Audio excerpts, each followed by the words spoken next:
ಕನ್ನಡ ನಾಡು ಇದು ಕನ್ನಡಿಗರ ನಾಡಿ ಮಿಡಿತ.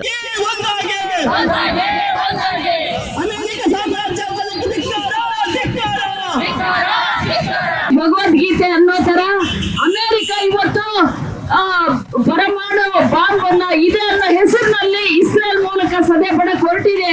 ಇಲ್ಲಿವರೆಗೂ ಪ್ರಪಂಚದಲ್ಲಿ ಯಾವುದೇ ರಾಷ್ಟ್ರ ಇವತ್ತು ಪರಮಾಣು ಬಾಂಬ್ ಅನ್ನ ಬಳಸಲಿಲ್ಲ. ಆದ್ರೆ ಅಮೆರಿಕ ಗೊತ್ತಿರ್ಬೋದು ನಿಮ್ಗೆಲ್ಲ, ಜಪಾನ್ ದೇಶದ ಮೇಲೆ ಬಾಂಬ್ ಹಾಕಿ ಇವತ್ತಿನವರೆಗೂ ಕೂಡ ಅಲ್ಲಿಯ ಪರಿಸ್ಥಿತಿ ಇವತ್ತು ಸಾಮಾನ್ಯವಾಗಿಲ್ಲ. ಇವತ್ತಿಗೂ ಕೂಡ ಪರಮಾಣು ಬಾಂಬಿನ ಪರಿಣಾಮ ಜನಸಾಮಾನ್ಯರು ನರಳುತ್ತಾ ಇರುವಂತ ಪರಿಸ್ಥಿತಿನ ನಾವು ನೋಡ್ತಾ ಇದೀವಿ. ಇಂಥ ಒಂದು ಸಂದರ್ಭದಲ್ಲಿ ಅಮೆರಿಕ ಅಂತಾರಾಷ್ಟ್ರೀಯ ಕಾನೂನುಗಳನ್ನು ಕೂಡ ಉಲ್ಲಂಘನೆ ಮಾಡಿ ಹೋರಾಟ ಮಾಡ್ತಾ ಇದೆ. ಸೊ ಇದನ್ನ ಎಲ್ಲ ಒಂದು ಪ್ರಜ್ಞಾವಂತ ಜನತೆ ಖಂಡಿಸಲೇಬೇಕು.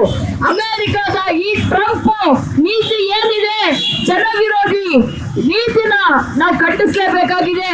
ಎಲ್ಲ ಶಾಂತಿಪ್ರಿಯ ಜನತೆ ಈ ಒಂದು ಯುದ್ಧ ವಿರೋಧಿ ನೀತಿಯನ್ನ ಉಗ್ರವಾಗಿ ನಾವು ಪ್ರತಿಭಟಿಸೋಕೆ ಮುಂದಾಗಬೇಕಾಗಿದೆ.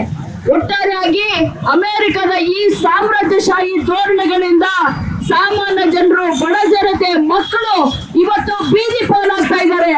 ಹಲವಾರು ನೋವುಗಳಲ್ಲಿದ್ದಾರೆ, ನರಳಿಸ್ತಾ ಇದ್ದಾರೆ.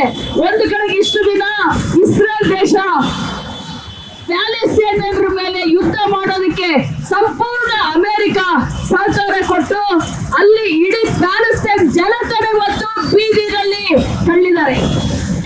ಇಂಥ ಒಂದು ಜನ ವಿರೋಧಿ, ಒಂದು ಸಮಾಜ ವಿರೋಧಿ ಅಮೆರಿಕದ ವಿರುದ್ಧ ನಾವು ಧ್ವನಿ ಎತ್ತದೆ ಹೋದ್ರೆ ಇವತ್ತು ಬರೀ ಮಧ್ಯಪ್ರಾಚ್ಯದಲ್ಲಿ ನಡೀತಾ ಇರುವಂತಹ ಒಂದು ಯುದ್ಧ ಆಗಲ್ಲ, ಇದು ಇಡೀ ವಿಶ್ವವ್ಯಾಪಿ ಹರಡುತ್ತೆ. 3ನೇ ವಿಶ್ವ ಯುದ್ಧಕ್ಕೆ ಇವತ್ತು ತಯಾರಾಗುವ ರೀತಿಯಲ್ಲಿ ಇವತ್ತು ಅಮೆರಿಕ ಭಾಗಿಯಾಗಿದೆ ಅಂತ ನಾನು ಹೇಳಕ್ ಇಷ್ಟಪಡ್ತೀನಿ.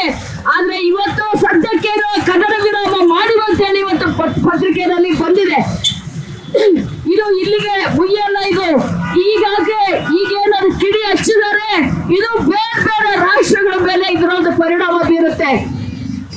ಒಂದು ಕಡೆಗೆ ಇರಾನ್ ರಾಷ್ಟ್ರ ತನ್ನ ಒಂದು ದೇಶದ ಮುಂದೆ ಹಾದು ಹೋಗುವಂತ ಒಂದು ಮಾರ್ಗನ ಬಂದ್ ಮಾಡಿ ಪೆಟ್ರೋಲಿಯಂ ಪ್ರಾಡಕ್ಟ್ಸ್ ಗಳನ್ನ ಬೇರೆ ಬೇರೆ ದೇಶಕ್ಕೆ ಕಳಿಸುವಂತದನ್ನ ನಾನು ನಿಲ್ಲಿಸ್ತೀನಿ ಅನ್ನೋಂತ ಭಯ ಕೂಡ ಹಾಕಿದೆ.